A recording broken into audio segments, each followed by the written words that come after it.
students, my name is Naila Komal and I am your physics teacher। आज हमने unit number 2 start करना है और इसका नाम है काइनेमेटिक्स। सबसे पहले हम काइनेमेटिक्स की डेफिनेशन देखते हैं। आपने यूनिट नंबर 1 में जो टाइप्स ऑफ यूनिट नंबर 1 में आपने डिफरेंट ब्रांचेस पढ़ी होंगी फिज़िक्स की, तो उसी को ही आगे लेके चलते हैं। Kinematics the study of motion of an object without discussing the cause of motion. Kinematics में हम जो है वो ऑब्जेक्ट की मोशन को स्टडी करते हैं, लेकिन उसकी जो मोशन की रीज़न्स हैं, कॉजेज़ हैं, हम उनको स्टडी नहीं करते। सो इसको एक्सप्लेन करती हूँ मैं इस तरह से। It basically means studying how things are moving but not why they are moving. Okay, मैं ये नहीं देख रही कि ऑब्जेक्ट्स जो है वो क्यों मूव कर रहे हैं, बल्कि मैं ये देख रही हूँ कि वो कैसे मूव कर रहे हैं। तो it includes the concept such as distance और डिस्प्लेसमेंट, स्पीड और the velocity and the acceleration, and it look at how these values vary over time. तो इसको हम काइनेमेटिक्स में लेते हैं। तो इसको अगर मैं देखूँ तो kinematics can be studied in one dimension only. So like a bus is driving along a straight road in 2 dimensions, like a cannon being fired with the side on the view, and even in the 3 dimension things just a little more complicated as you add dimensions। जैसे जैसे हम dimensions add करते जाते हैं, object क्या होते जाते हैं, complicated होते जाते हैं। सो हम यहाँ पे 1 dimension 2 dimensions की तरफ ही रहेंगे। सो यहाँ पे अगर हम देखते हैं, सबसे पहले हमारे पास है rest and the motion. Object rest पे कब होता है और मोशन में कब होगा। सो इसकी डेफिनेशन है, a body said to be at rest if it does not changes its position with respect to its surrounding. अगर वो अपनी पोजीशन जो है वो सराउंडिंग के अकॉर्डिंग चेंज नहीं कर रहा, तो इट मीन्स कि ऑब्जेक्ट क्या है, वो रेस्ट पे है।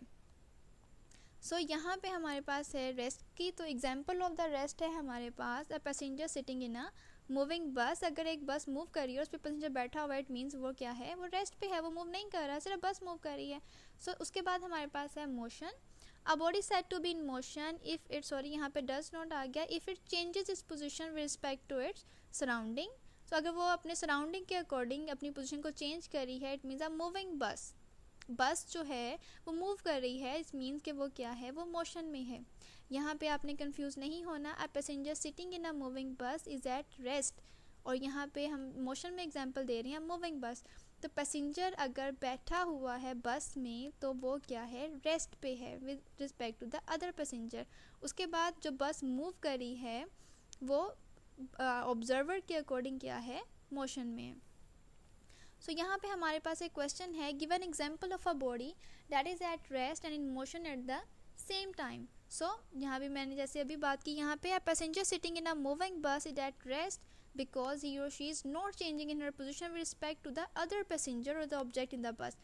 बस के अंदर अगर कोई ऑब्जेक्ट है तो वो जो उस एक दूसरे के रिस्पेक्टिव क्या है, रेस्ट पे हैं। इसकी मैं एक सिंपल एग्जांपल देती हूँ। अगर आप लोग एक क्लासरूम में स्टूडेंट्स बैठे हुए हैं और अगर उस क्लासरूम को मैं कह दूँ कि वो, उसको आप इमेजिन करें कि वो बस है आपकी, तो जिन सीट्स पे आप बैठे हुए मैं कह दूँ कि वो आपकी जो है वो बस की सीट्स हैं, तो आप एक दूसरे के अकॉर्डिंग क्या होंगे, रेस्ट पे बैठे हैं। आपको आपकी जो फेलो है क्या वो मूव करती हुई नज़र आ रही है? नो, इट्स मीन वो तो नहीं जा रही, मतलब आप दोनों इकट्ठी मूव कर रही हैं। इसका मतलब दोनों एक दूसरे के लिहाज से क्या है, रेस्ट में हैं।